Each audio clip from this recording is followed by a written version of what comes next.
And welcome back to the Flow Sports Fix on this Tuesday. Well, it's been a big few weeks in the world of the English Premier League, but we kind of got that sorted out now, and we've now focused on the games from the weekend. Some very interesting results. Ellis Gelios, our world game guru, how are you today, mate? G'day, Clayton. Well, I've got to tell you, on Saturday night, after the fallout of the scandalous European Super League proposition, I, for the first time ever, witnessed actual tension in a ground where there were no fans. The tension was noticeable when Liverpool played Newcastle. Something just felt awry. Yeah. And safe to say there was plenty of tension throughout the actual football side of things as well, particularly late on in that game. But it was just a strange weekend to be watching Premier League after the controversy that we got early in the week. And it seems to have had some effects. I mean, Arsenal just did not look at all themselves, and I don't think anyone was surprised by their loss to Everton. Liverpool, well, yeah, you're right about the tension. I did notice that as well. And there were some results from the weekend that are going to affect those six clubs big time going forward, because I suspect that Liverpool, they won't be playing in Europe next year in any way. They won't even do a Europa. I think they'll be struggling to finish in the sixth spot they've got now. Well, Clayton, I'm most concerned about Liverpool and Arsenal, that is for sure. Yeah. Arsenal, strong condemnation from all their fans on Stan Kroenke.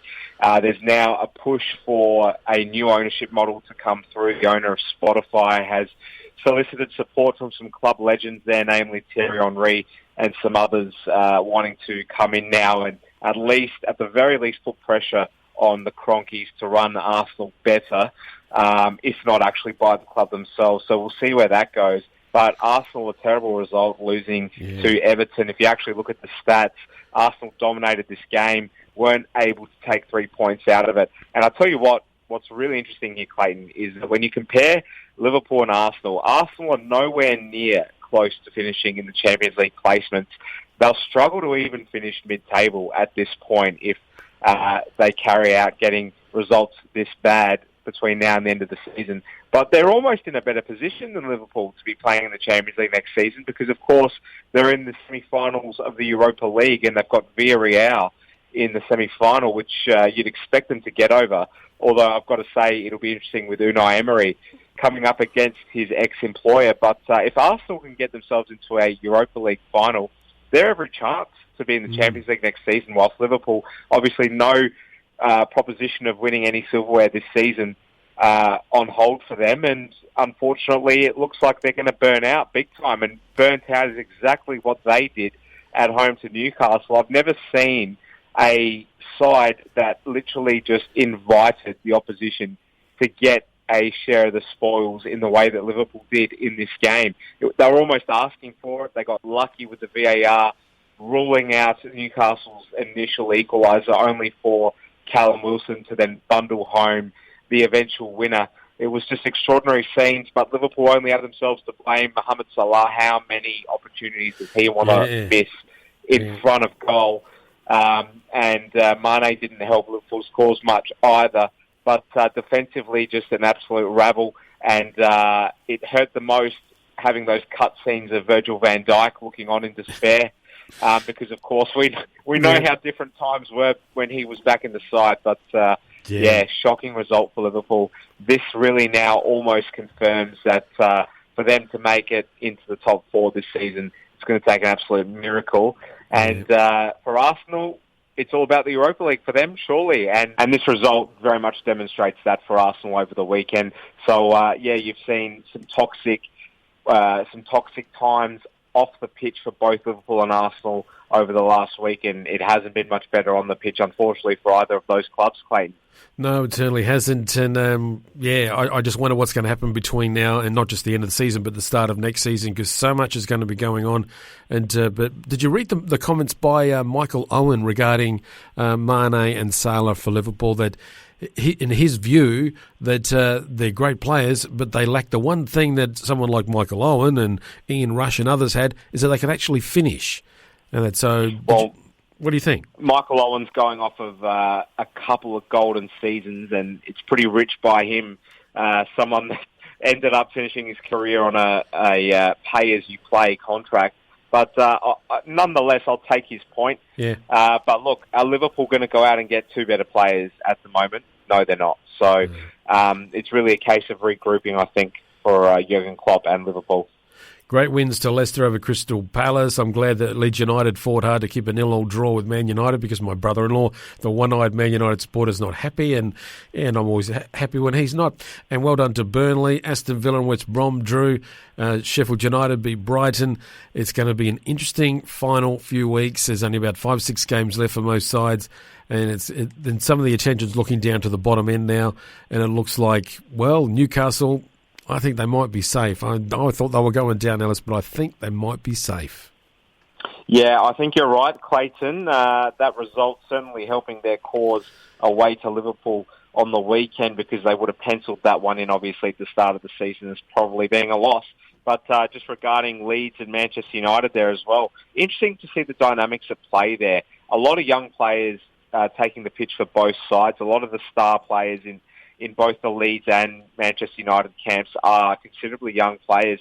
And after the week that it's been, no crowds in the stadium, doesn't it just feel so much different to what a Leeds versus Manchester United encounter would have felt like back in the early 2000s? Just almost like watching a completely different script. So I found that interesting, I've got to say. And obviously a 0-0 ball draw didn't help that cause, because we're used to seeing so much spite and fire in these games, Manchester United and Leeds, historic rivals. But just seeing Marcus Rashford fronting up for Manchester United against some very young Leeds players, I just wasn't getting the same kind of nostalgia that I expected to get when Leeds got promoted, and thus I knew I'd be seeing Leeds and Manchester United play against one another for the first time again, decades down the track from when Leeds are last in the league, obviously. Yes, well, they've got some great games that will be coming up in the years ahead, because I think Leeds will be around for a while. Going to move away from the EPL. Ellis, I need to talk about the A-League with you. And now, how's our beloved Adelaide United going? Because it wasn't a good result on the weekend. No, they really shot themselves in the foot, the Reds. They went 1-0 up. Should have held out. There's no question about it at all. When you're a title contender and you're 1-0 up away from home with less than half an hour to play, Clayton, you should be getting it done. Unfortunately, they'll rue a lot of missed opportunities and some good missed opportunities as well. But a bit of a brain snap from young Joe Gauci in the dying embers of this game to concede a penalty to Wellington, rather. The game was played in Wollongong. Yes, unfortunately not a good result, but Adelaide United can dust themselves off quickly. They'll be at home to Western United this Friday night. And the manager, Carl Viet, he has predicted that they will, or they're aiming rather, to finish top two. Still realistic, you feel?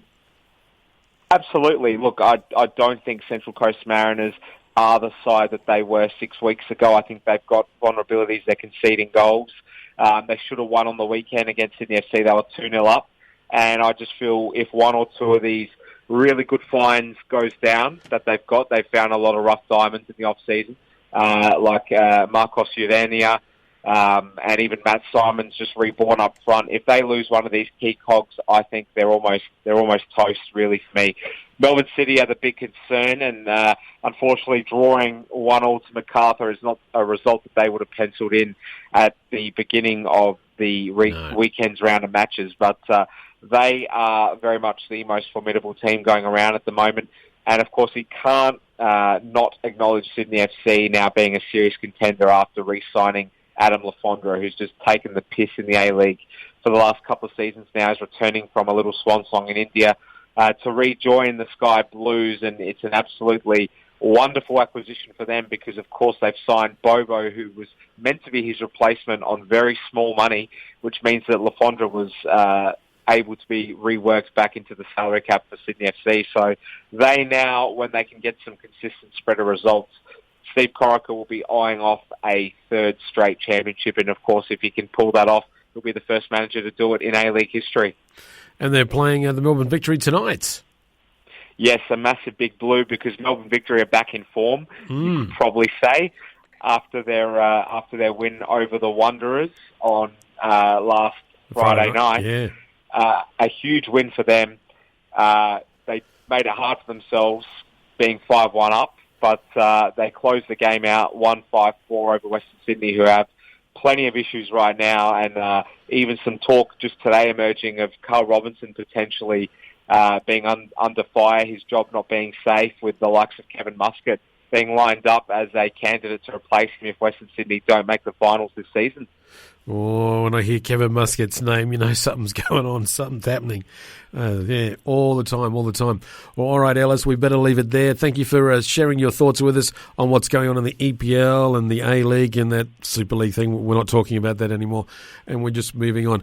Thank you so much for spending some time with us. Good luck with everything, and hopefully we'll see some victory for our beloved Reds very soon.